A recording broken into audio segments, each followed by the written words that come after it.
The desert wind breathed like something tired that evening. The sky was painted in streaks of gold and crimson, and the smell of burned gunpowder still lingered in the air. He, Ethan Cole, stumbled among the bodies of men and horses, clutching his bleeding left arm. A few steps away, lying on the cracked earth, Clara Wynne fought to keep her eyes open. Her face bore scars the sun would never forgive, old wounds from the fire that had consumed her home years before. But that wasn't what drew the eye. It was the way she still held her chin high, even now, even while her breath faltered. Ethan dropped to his knees beside her. "Clara," his voice cracked. "Stay with me." She smiled faintly, even as blood flecked her lips. "Not for long, Ethan. You know that?" He did. And that was what was breaking him. Gunfire still echoed in the distance, but for them, the world had shrunk to this single moment. Then she gripped his hand, her strength surprising him. "Promise me something. Anything. Promise you'll take care of my sister. And, if you ever can, marry her." The words struck him like a blow to the chest. He knew Abigail, Clara's younger sister, poor, scarred by her own tragedies, with that same unshakable fire in her eyes. "Clara, Stats, promise me, Ethan. It's not for me, it's for her. I know you're a good man, and she needs someone to protect her." He closed his eyes, trembling under the weight of the moment. "I promise." Clara smiled, shut her eyes. The world seemed to fall silent. The war had ended for most men months ago, but for Ethan Cole, the battle didn't stop when the guns fell silent. It followed him home, tucked inside a single sentence whispered on dying lips. "Promise me." He buried Clara in a small patch of earth under a lone cottonwood tree, the kind she had always admired. The morning after the funeral, he stood there a long time, hat in hand, the wind tugging at his coat. He didn't cry, not because he didn't want to, but because something in him had gone hollow. There was no room left for tears, only the heaviness of the road ahead. Abigail Wynne lived on the far side of Dry Creek, in a shack that leaned with the wind as though it were tired of standing. Ethan had seen her only a handful of times, always from a distance, always with Clara nearby. Now, as he approached the shack, his boots crunching on the frost-hardened dirt, he wondered how you explained to a woman that her sister had died, and that you had promised to marry her. The door opened before he could knock.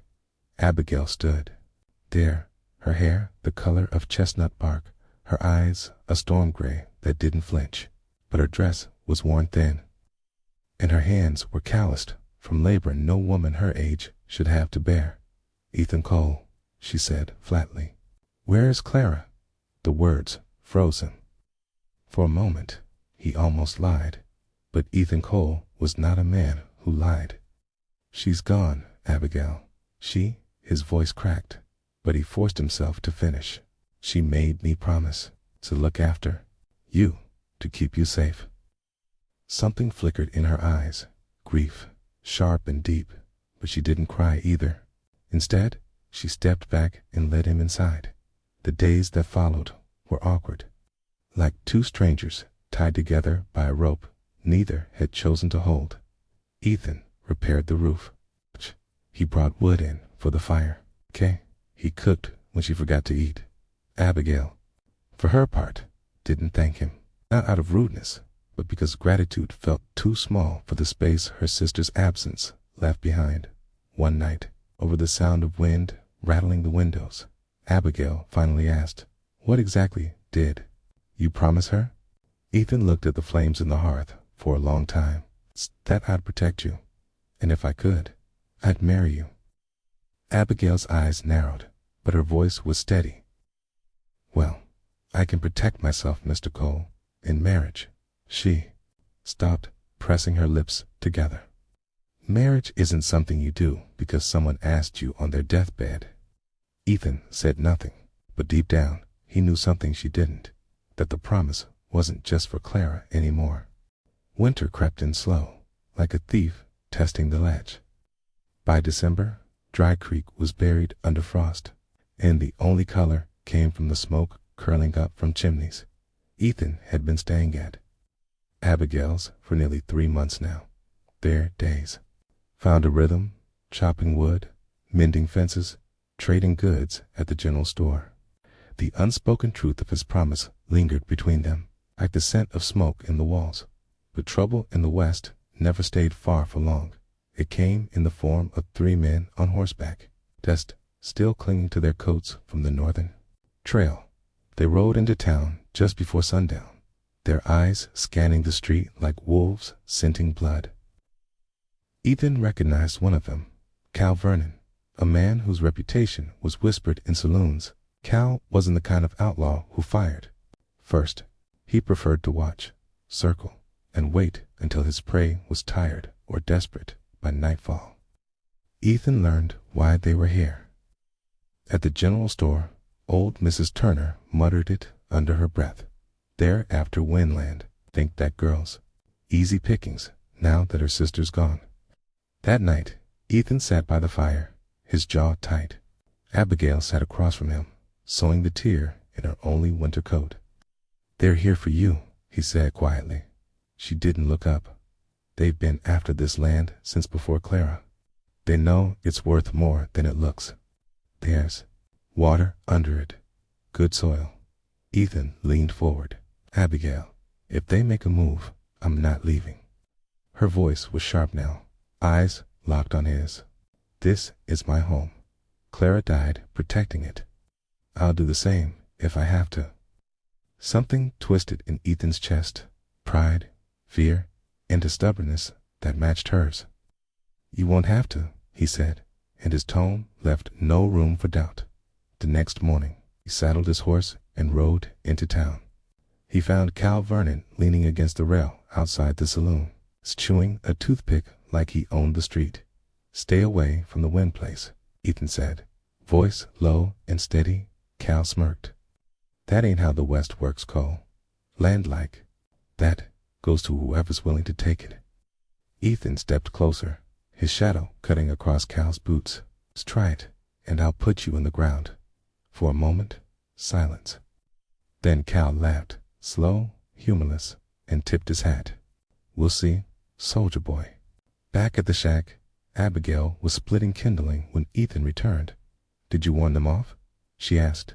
Ethan nodded once. They won't listen. She paused, looking at him with something unreadable in her eyes. Then, I guess, we fight. For the first time since Clara's death, Ethan felt that the promise he'd made might not be enough. Not unless he was willing to spill blood to keep it. The attack came at dawn. Ethan had barely opened his eyes when the first shot shattered the morning quiet, splintering the frame of the window above the bed. Abigail was already on her feet, grabbing the old Winchester from behind the door. There. Here, she said. Her voice steady as if she'd been expecting it. Ethan pulled on his boots and stepped outside into the freezing air. The snow was fresh, still unbroken, except for 3 sets of hoof tracks leading straight toward the shack. Cal Vernon and his 2 men were fanned out across the yard, rifles in hand. You had your warning, Ethan called. Cal's grin was all teeth.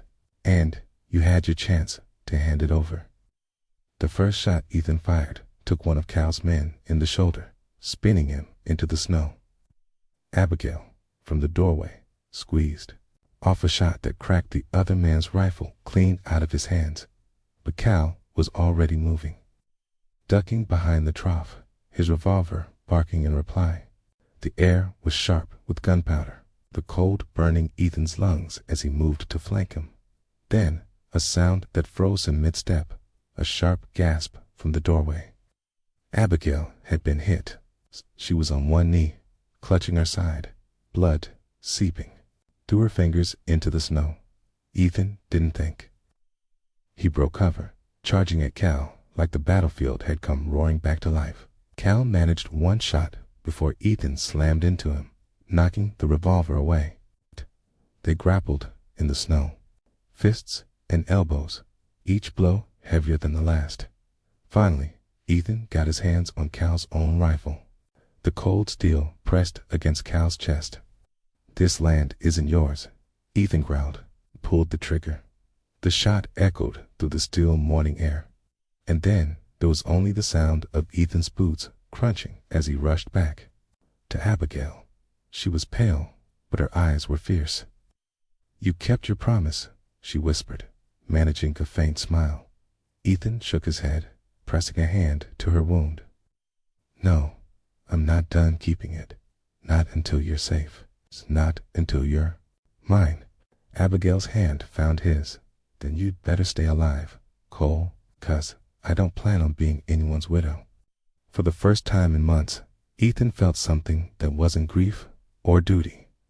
It was the quiet, dangerous warmth of hope. As the sun rose over Dry Creek, the snow around them ran red, but the land and the promise had been kept.